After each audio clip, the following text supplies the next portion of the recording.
일본은 넘어서는 안 되는 선을 넘었습니다. 일본이 결국 넘어서는 안 되는 선을 넘었다.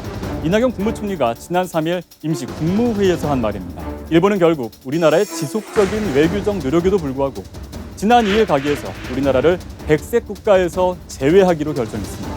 이대로라면 이달 28일 조치가 시행됩니다. 문재인 대통령은 곧바로 대국민 메시지를 통해 지금부터 발생하는 모든 사태의 책임은 일본에게 있다고 못 박았습니다. 상황을 악화시켜온 책임이 일본 정부에 있는 것이 명확해진 이상 앞으로 벌어질 사태의 책임도 전적으로 일본 정부에 있다는 점을 분명히 경고합니다. 이를 저지른 이가 책임지는 것 인지상정이죠. 정부는 곧바로 대응책을 공개했습니다.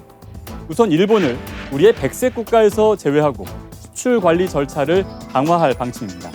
일단 일본과 똑같은 조치를 하는 건데요. 현재 우리나라는 가나 지역으로 구분해 화이트리스트를 운영하고 있습니다. 다 지역을 새로 만들어 일본에게 또 다른 절차를 적용하겠다는 겁니다. 다음은 관리 품목 지정입니다. 이번 일본의 조치와 관련되는 전략 물자는 모두 1,194개. 이 가운데 영향을 받을 것으로 예상되는 품목은 159개입니다. 정부는 이 159개 모두를 관리 품목으로 지정할 계획인데 지정되면 어떻게 달라질까요?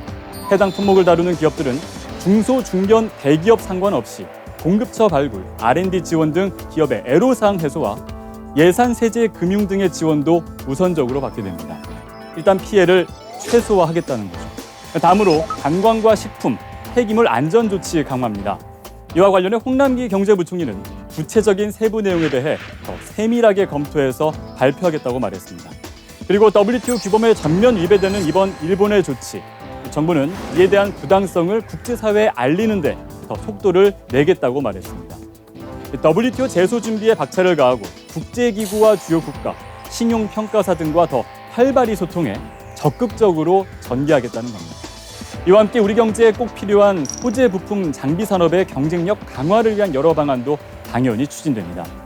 성윤모 산업부 장관은 이 과정에서 WTO 보조금 규정에 위배되지 않도록 그 범위 내에서 지원해 나가겠다고 말합니다.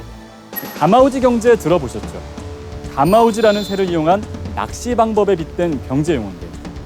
가마우지의 목 아랫부분을 끈으로 묶어 이 새가 잡은 물고기를 삼키지 못하게 해서 가로채는 낚시법입니다.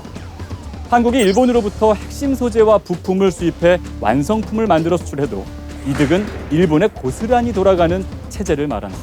언젠가 한 번은 해결해야 할 우리 경제의 고질적인 문제. 이번 일을 계기로 어렵지만 한번 깨보자는 이야기 여기저기서 들리고 있습니다. 이 외에도 한일 군사정보보호협정 쥐소미아의 재고, 독도방어훈련 실시 등 여러 대응책을 검토 중인 것으로 알려졌습니다. 문재인 대통령은 다시는 일본에 지지 않을 것. 다시는 일본에게 지지 않을 것입니다.